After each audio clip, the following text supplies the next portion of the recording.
gutanga radiyo disi kumva ntabwo byemeye ni nka bya bindi basanzwe bavuga mu mwanya gato bati itegure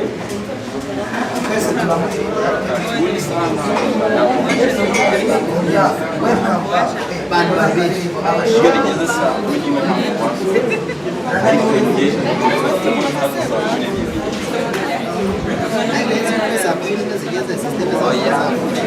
ntabwo naraba bakira abanyamakuru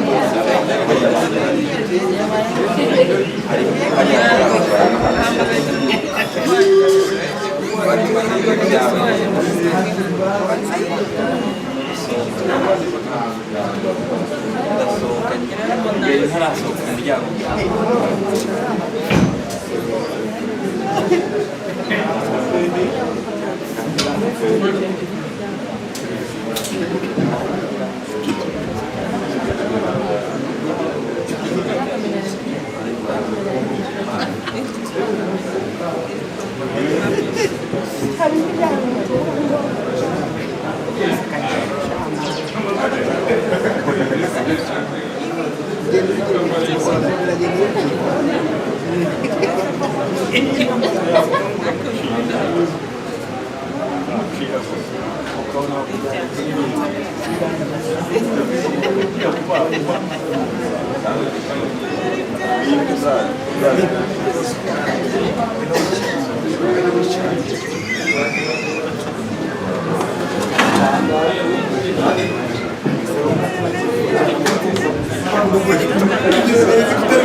reka ejo nzagushaka reka utarenze ejo tuzagushaka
Mwiriwe ab'inyuma hariya n'abahariya mwiriwe.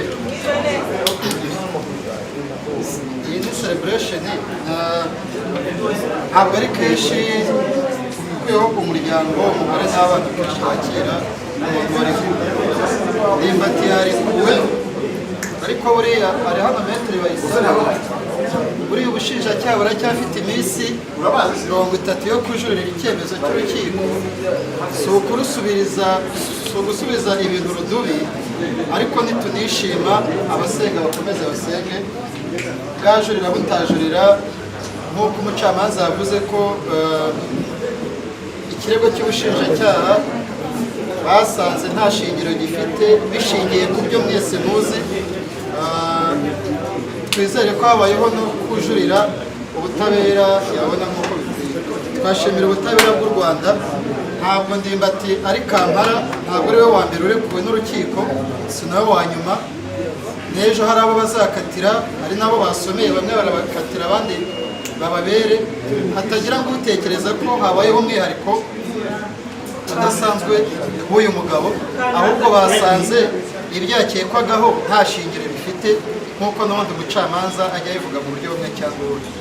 Ndimbati nta tekinika ryabayeho mu kurekurwa kwawe, ntabwo ari ukuri Ndimbati oya.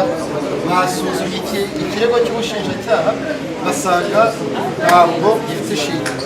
Ntabwo twabutera amabuye, nabwo bwari mu kazi kabwo, nta nubwo ari n'umwanya mwiza wo gufezanya koti imwe cyangwa iyindi. Ni umwanya wo gushima Imana no gusenga, kandi nitugira amahirwe nta nubwo buzajura. Ubushinjacyaha bushobora kujura cyangwa ntibujure. Ikindi, urwego rw'igihugu rw'amagereza RCS, ubundi abafungwa kuva saa 11 nta muntu uba wemerewe gusohoka muri gereza. Habayeho imbaraga zijyanye n'amategeko ariko n'Imana. Ndimbati yarisikaga kurara muri gereza akazasohoka ejo. Ntabwo procedure ari kuba yishwe, ahubwo systeme yo mu nkiko yageze muri gereza bitinze, bituma asohoka mu masaa 12 n'igice ntabwo bimenyerewe ko umuntu arekurwa saa 12 n'igice, nayo ni feva y'Imana. Kandi akazi kacu ni kabi. Hari umugabo wavuze ngo rimwe ibitenge turabisasa mukabicaho, ariko no isi yakwihinduka, wa wundi wo gusasiye igitenge ukagira ngo yahindutse. Tujura guma ari inshuti yawe, ibyabaye byose kari akazi. Nta muntu wakoze inkuru iyo ari yo yose ishaka kwicisha. Nari mfitiye ubwoba imyaka 25 kurusha imyaka 2, kandi n'icyaburanwaga ntabwo gikomeye, ni iminsi 6, tariki 24 n'itariki ya. Urumva ntabwo ari ibintu byinshi cyane. Twizere ko uko biri kose ikintu cyose kitubaho kugira ngo kitwigishe, nimba atashobora kuba hariya hakuye umurunga w'ubuzima bizagufasha iminsi asigaje kuruta imyaka yariye show hano hanze. Birashoboka ko hari isho utabonye muri gereza atari kuzapfa abonye adaca. Rero nta kintu kitubaho cy'ibyago kitari muri rusange. Gusa ko tuba mu nkiko full time, umuntu ashobora kuvuga ngo ese ngo kuriya we yakatiwe ngo ntituvuge, nabo ko yari ko ntituvuge. Nta mwihariko udasanzwe. Ni ubwa mbere ndimbati tuvuganye gutya face to face, ni ubwa mbere tuvuganye. Ntabwo nari mbabajwe cyane n'uko afunzwe, nari mbabajwe ahubwo na titire y'ikimufunze n'icyavamo mu gihe urukiko rwaba rukofirimye ko kiriya kintu cyabaye. Icya kabiri urabona ko ari upfa ukuze, ntabwo byari ibintu bishimishije. Kiramukunda, ntabwo ziriya nzu zubakiwe abanyabyaha cyane. Arakoze.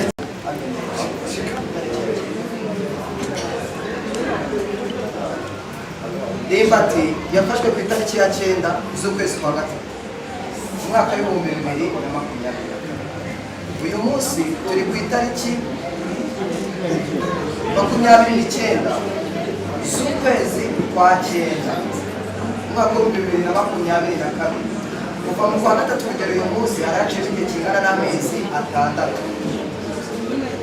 Ndimbati mu rukiko, abantu barimo hano bose, abo ubonamo hano bose baraje uburana ku munsi wa mbere kwifungurwa n'ifungwa by'agateganyo. Bari bahari barusoma, twari duhari. Uburana mu mizi bose bari bahari, nta muntu utari uri hano. Niyo munsi kuba bari hano ni uko bagukunda. Ari ba Degde bari bahari, ba Clapton bari bahari, n'abari bose bicaye hariya bose nta muntu utaruha. Hari abari bahari mu rwego rw'akazi nk'abanyamakuru bagira ngo bacuruze views, bari duhari. Sibyo, ntabwo icyo kintu nareka kukivuga, twari duhari. Harimo n'abacuruje bakuvuganira hano. Ibinyamakuru byose ubona birimo hano ibyinshi, ndimba no kuri kw'Imana nahamya yuko abenshi barakuvugiye, kandi bavugaga ibiri reality, ibiboneka by'umucamanza avuga, by'umushinjacyaha bivuga, yewe n'abaguhagaragara mu mategeko bose bari bahari. Ni ukuri mbikuye ku mutima, ndashimira buri muntu wese. Babivuze, reka dushimire umudamu. Turagushimira, wabaye intwari, Imana yabanye nawe. Kare navuze ngo abanyamakuru bagenzi banjye turi kumwe hano, abarimo hano, dukoreshe platform zacu twubaka. Icyo kintu ako kantu mugashyira hano, mukanote mugashyira hano. Dukoreshe platform zacu twubaka. Hari igihe dutunga platform tugasenya, tugatuma abantu bagirana urwango, ariko tuzikoreshe twubaka, sibyo? Kandi tuvuga n'ibigaragara, tuvuga ibizima. Reka rero nshimire buri muntu wese, umunyamakuru uri hano buri wese. Nshimire Ukwezi, nshimire GB, nshimire Agasaro, nshimire buri muntu wese uri hano. Kabisa mwarakoze kubana na Ndimbati ari uwamusuye. Nshimire Pastor Claude, nshimire Jaras, nshimire Jean Paul, amashusho muri kubona y'umwana kugira ngo twinjiremo muri gereza. Jean Paul wakoze. Shimire umuntu waduhaye imodoka. Ndimbati yaje mu modoka nziza, twagira ngo twerekane ko nubwo wagiye hariya haracyari abantu bagukunze. Watunze imodoka imwe itarenze ebyiri zawe, n'uyu munsi rero twagira ngo tukwereke yuko turacyari kayiko. Reka nsabe byibura umuntu bakinanye muri filimi ya Papa Sava umwe cyangwa yaba ari Digiding ngwino hano, ngwino hano ahangaha. Bamwita Digiding, nawe twarabanye muri kursi zose mu rubanza wari uhari. Gira ikintu ubwira aba abantu mwakinanye muri filimi ya Papa Sava cyangwa n'abakunzi ba Ndimbati muri rusange, wumvaga umeze ute mu mutima cyangwa umunsi wa mbere bafatanye, wumvaga umeze ute kugeza uyu munsi wa mbere? Njye nta kintu kidasanzwe navuga aka kanya. Reka dufate umwanya tubanze tutijere ibiri kuba, tuzakivuge tumaze no kutuza. Kuko njyewe ntabwo nakabaye uwakavuze n'uyu uyakavuga, wenda urabwira n'abandi bavuge se vuga iki. Njye ndi hano tureka turebe ukuntu ibintu bimeze mani. Njyewe mu mwanya mani enjoying ibi bintu. Ati tumuhe umwanya enjoying yishimye. Yes, reka duhe umwanya. Jiha, urumva umeze ute? Ni gahunda nta kintu kiri cyabwira abantu. Jihadi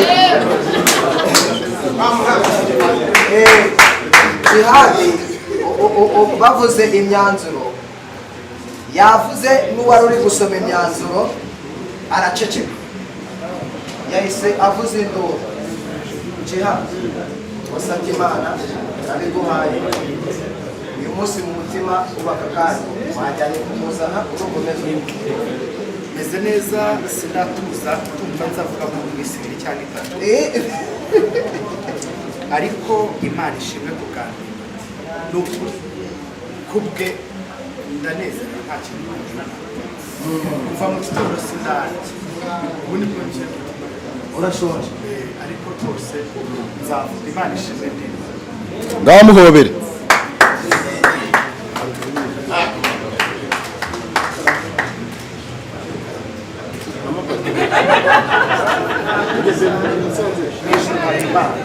Satani yatsinzwe.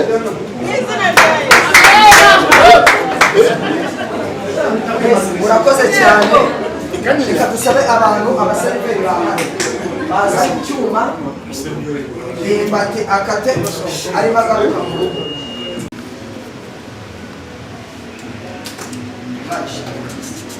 Rero twateguye ibintu twateguye turi urukiko na metero kabisa, turamushimye naza nanagerana hano twese nta kuntu twakora. Harimo Sandrine ku Gasaro, merci beaucoup, ndagushimira n'umutware wawe. Shimire umushukuru, shimire Jihadi, ndamushimira cyane. Shimire n'abanyamakuru bandi bari hano, ari uwanditse inkuru iri positive kuri Ndimbati n'uwanditse n'iri negative kuri Ndimbati.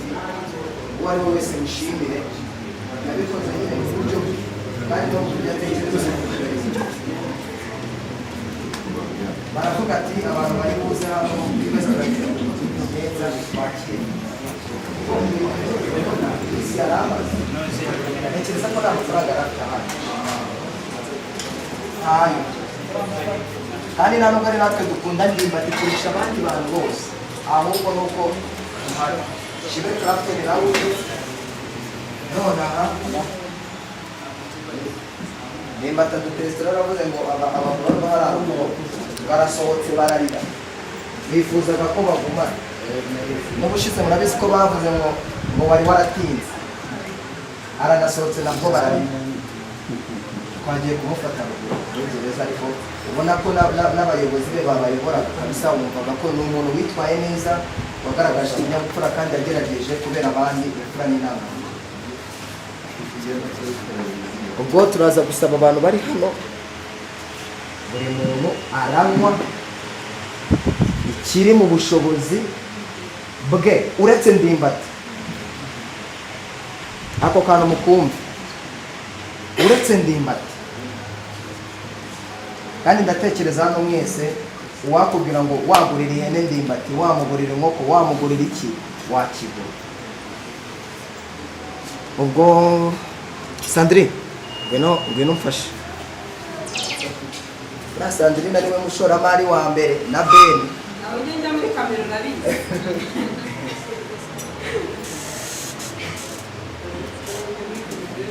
Ben ngwino mfashe.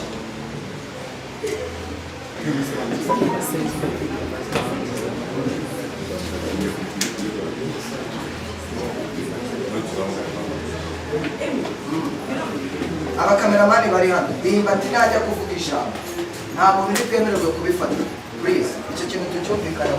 Ndimbati nagira ikintu avuga tukazumva ijwi risohotse rikajya hanze, uwo muntu azaregwa. Twabyumvikanyeho n'umuryango. Ndimbati navuga aha nta muntu wemerewe gufata siko bimeze, kuko ashobora kuvuga ibintu kubera amarangamutima nongere mbisubiremo bigatuma biba bibi kandi bitari ngombwa. Please Ndimbati najya kuvuga ntihagire umuntu ufata sibyo. Ibindi byose mubifate, nababwira iki, titire mwandika nababwira iki. Ndimbati najya kuvuga ntihagire umuntu wandika. Icya kabiri, buri muntu aranywa ararya icyo afitiye ubushobozi havuyemo Ndimbati.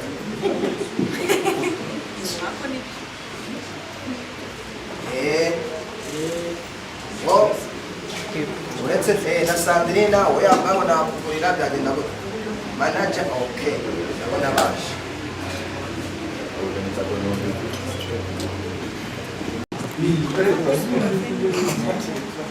So nimwakira abantu biri barayandikira twese hamwe tuyishare. Ndimbati ni mu mwandiko. Yego sawa, murakoze cyane.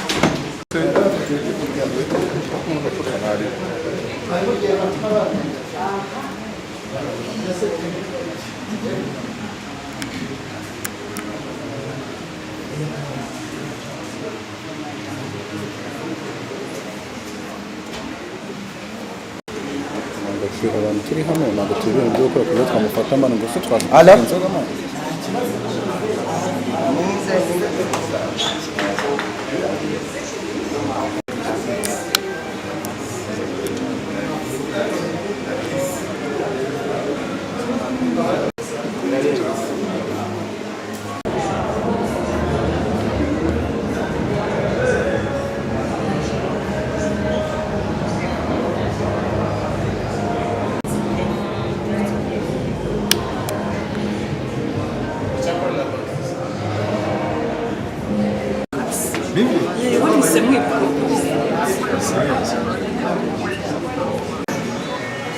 Non, parfait.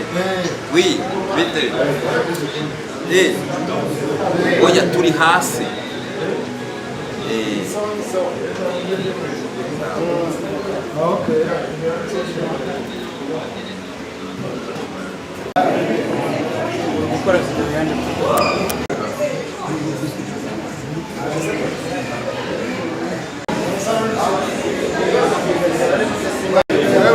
imyanya nayifashe.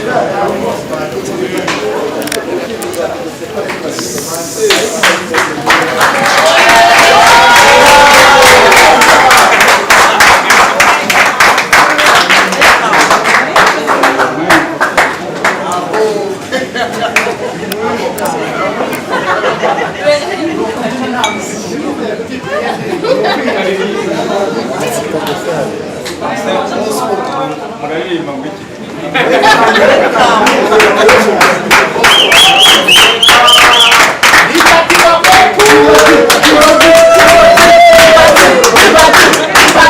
Everybody!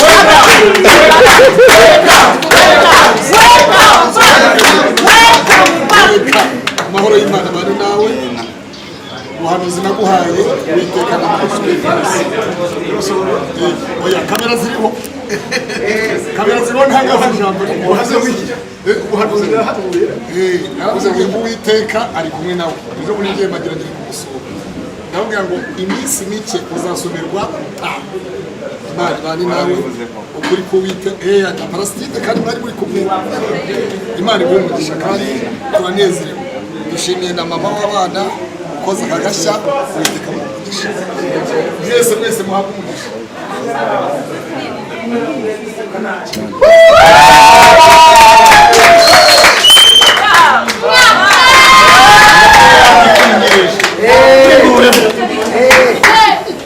Yes, murakoze neza kabisa reka bashime uyu mihiza nitereka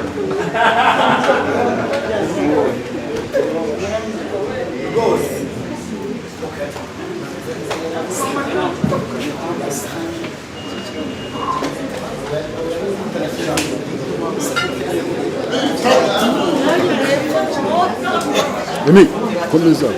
Yes, abantu barishimye ntabwo wafunga amarangamutima y'abantu ntabwo biba byoroshye ibi rero ni umudamu wa ndimbati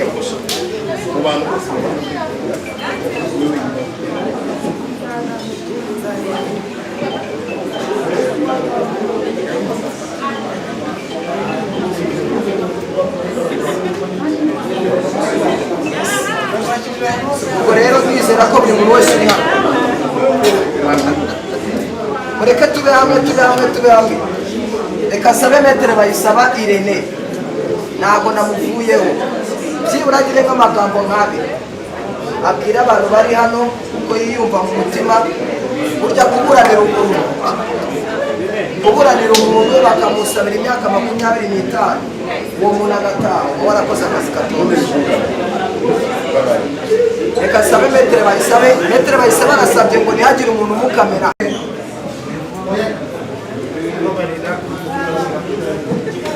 Murakoze yewe nta byinshi navuga gusa narose inshuro eshatu abo nabwiye barahari sibyo hari n'uwari ufite ikibazo n'uyu narabimubwiye arambwira ati reka izo n'intuza zawe nanashuri nambwira ni ukuri ariko sibyo njyewe ndi umuntu urota ibintu bikaba ikintu nshimira Imana nuko Imana ibyo narose kandi ndota buri gihe bikaba n'ibi bisohoye niyo mpamvu nazindutse muri gitondo saa 3 ndabongera ndataha na saa 9 arimo rero welcome amina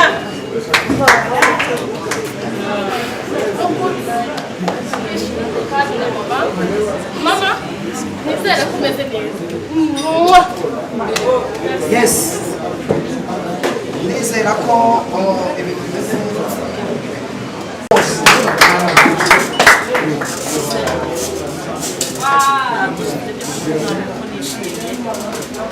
ndashima n'abantu bose baje kuzira gushyigikira abadusuye abaduhaye hafi mwese ndabashimira nkaba namugeni ifite ibishyimbo byanjye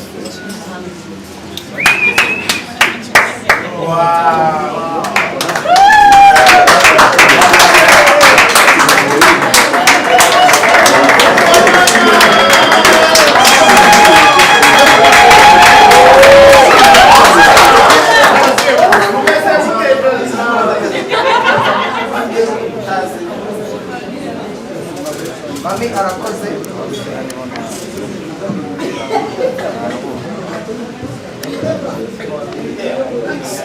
tuze gato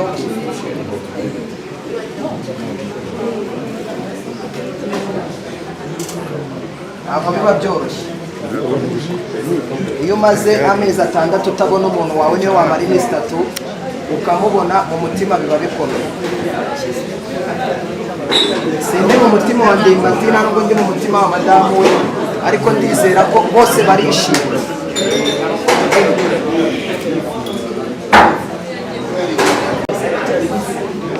niwe ufite ikiri ku mutima ubundi nusoza kuvuga nta bindi bikurikira kabisa arabakurikiyeho guserebura tukarya show tukakwakira.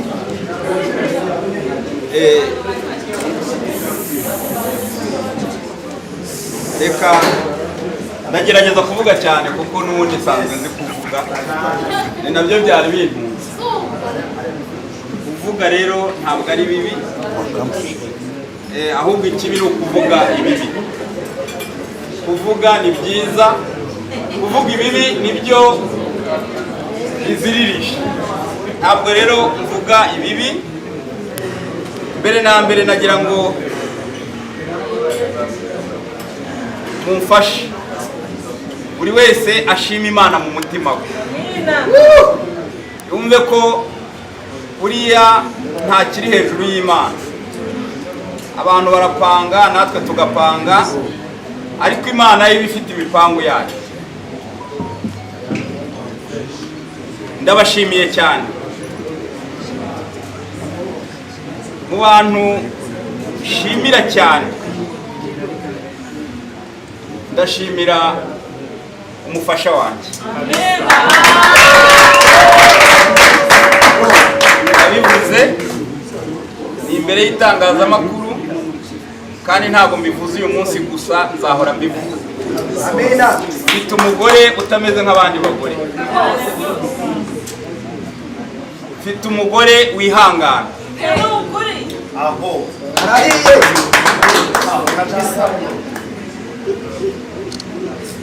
Mfite umugore w'intangarugero, uwashaka uko yabyita kose. Ariko uyu mugore wanjye ikintu navuga n'uwa mbere mu bintu byose ni inyangamugayo.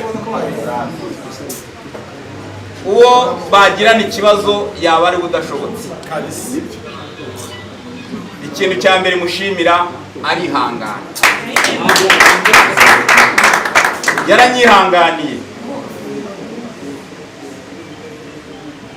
Yaranyihanganiye, yihanganiye ibigeragezo byose yaciyemo nyuma yo kugira ngo fatwe, fungwe. Abantu baravuze, abanyamakuru mwaravuze, murabizi, ariko ibyo byose yabyitwayemo neza, arihangana. Iyo umuntu utazi kwihangana, ahari ntabwo tuba duhagararanye aka kanya, kandi bene abo bantu murabazi. Umugore wanjye arihangana. Ubishaka ndabwira abakobwa n'abadamu cyane, ubishaka azamwegera. Icyo kintu nkimuziho, azamugira inama azakugira, uzumve ko ari inama ugiriwe n'umuntu w'inyangamugayo kandi uzi kwihangana. Ni abagore bake bashobora kwihanganira ibyambayeho, ni bake cyane, ni bake bashobora kwihanganira ibyambayeho. Ariko yarihanganye, nta munsi wa visite wo kunsura kuri gereza atigeze angeraho. Ntabwo nigeze nicwa n'inzara muri gereza. Bafite ibiryo bagabura muri rusange, ntabwo ari bikeya, bihaza ubishoboye, ariko nanone biba byiza iyo ufite izindi nyunganizi. Ntabwo nigeze nicwa n'inzara. Yagiye akora ko ashoboye kose, munafatanyije namwe, icyo ndabashimira. Hari ibyo bita amajeto batwohererezaga. Iyo bakohereje amafaranga ujya kumva ukumva baraguhamagaye bati hari jeto yawe iri hano. Ntabwo yigeze rero atezuka kunyitaho no gukomeza kunyihanganira. Buriya rero umuntu wihangana kandi w'inyangamugayo mubona mu gihe cy'akaga nk'iki. Nongere mbisubiremo, ntabwo byari byoroshye kuba umuntu ashobora kwihangana, akihanganira ibyamvugwagaho na bamwe, akihanganira abamuhamagara bamuca intege, akihangana abamuhamagara bamunyega, na n'ubu tukaba duhagararanye. Jeri warakoze kandi Imana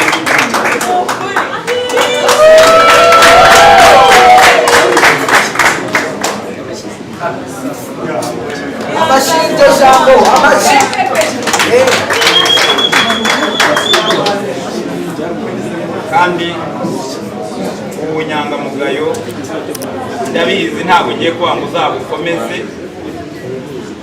no kukwihangana bizahora bikuranga kandi tuzafatanya tubisakaze no mu Rwanda.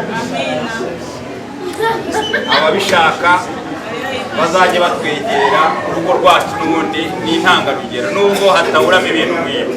Ibi rero byabaye byagombaga kubaho. Yewe nuko byakira iyi tariki uyu munsi twakagombye kuba turi kumwe hano. Iyo hataba ibi rero ntabwo twakagombye kuba turi kumwe, ariko kubera ko Imana iba ifite misiyo yahaye umuntu, nagiye muri gereza kugira ngo ngire ibyo bigira, nagiye muri gereza kugira ngo mbone inshuti izarizo, nagiye muri gereza kugira ngo hanze aha ngaha haboneke abantu bazi kwihangana, nagiye muri gereza kugira ngo haboneke urukundo, nagiye muri gereza kugira ngo abantu bavuge, abandi bavuge, abandi bavuge, abandi bavuge, n'abandi bakomeze bavuge. Nagiye muri gereza bankeneye, nagezeho nsanga barantegereje, baravuga bati twari tugutegereje, bati ahubwo ko watinze, bati twagufanaga twagukundaga tutakureba none tugize amahirwe. Baraza bakajya bankoraho. Hari harimo abantu bakatiye burundu ubuzima bwe atazasubira hanze, harimo abantu bakatiye imyaka 30, harimo abakatiye 5, harimo abakatiye 10, 15, 25 niyo bansabiraga. Ariko abo bantu bose nagezeho banyereka urukundo, barambwira bati twari tugutegereje, nushaka bakurekure mu gitondo witane, ariko twari tugutegereje kugira ngo tukubone. Nanabwira abakinnyi bari hano ba sinema ko rwose muri gereza turakunzwe. Ntabwo mvuze ngo mujyeyo, ariko nabyo ntabwo ndi bubibahishe, ntabwo ndi bubibahishe. Ubundi gereza ntabwo ari mbi, ahubwo ikibi ni ukuyitindamo. Ariko iyo ugezeyo ubu nababwira ngo impamyabushobozi mvanyeyo nta wundi muntu uyifite, mvanyeyo lisansi. Nabonye byinshi, numvishe byinshi, nabonye byinshi ntari kuzabona. Bivuga ngo ntabwo nagiye hariya ari uguhubuka kw'Imana, ahubwo Imana yari bifite muri gahunda. Imana yari bifite muri gahunda, yari ibizi neza ko nzagenda nkamara igihe kingana gutya nkagaruka iyi tariki tukaba twicaranye hano. Imana yari ibizi rero. Misiyo yampaye hari irarangiye, ubu ndagarutse ndakomeza misiyo zayo, kandi ntabwo nzayitetereza, nzaba hafi yayo. Ndashimira kandi ubutabera bwacu, ndashimira ubutabera cyane, kuko ubutabera burashishoza. Hari abantu bundi bamwe ariko bake cyane batari kuturusha imbaraga, kuko hari Imana bifuzaga ko ntavamo, ariko ubutabera burareba burashishoza, buravuga buti uriya muntu ibyo bavuga ntabwo bifite ishingiro. Ndashimira RCS ishinzwe imfungwa n'abagororwa. Mu by'ukuri nagezeyo ndisanga abacungagereza guhera kuri diregiteri kugeza ko hasi nta kibazo twagiranaga. Nagezeyo nabo baravuga bati turi abafana bawe ntacyo uzabura hano.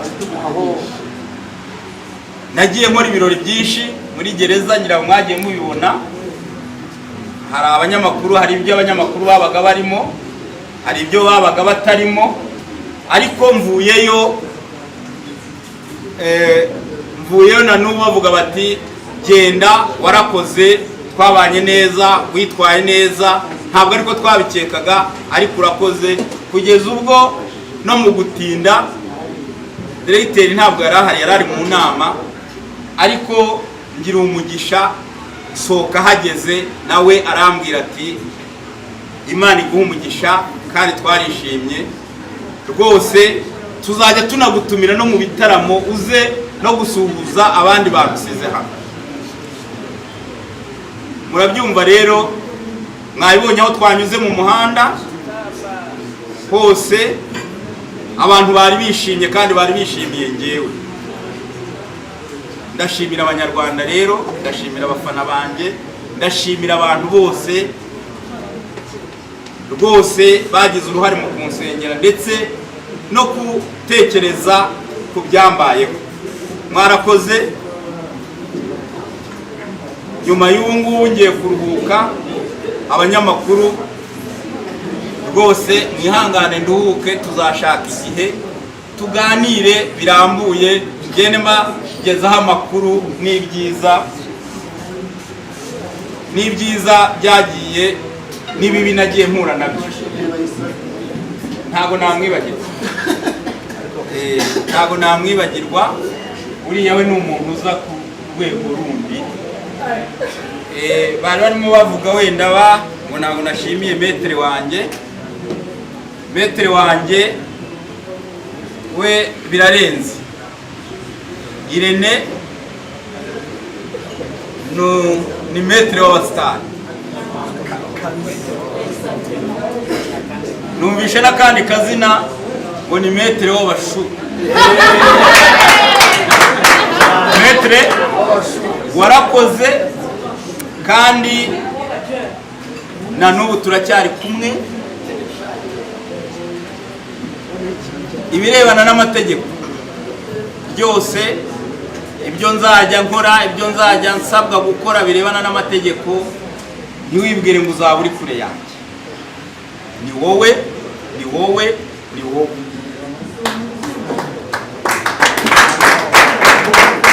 Reka rero cyukiriza aha, ndabizi ntago nabivuga byose mu birangize. Icyo nagira ngo mbabwire ni ukubashimira, kandi shimira n'umuryango wanjye, shimira n'abantu bangezeho ba Janvier rwose, Shani, Sandra,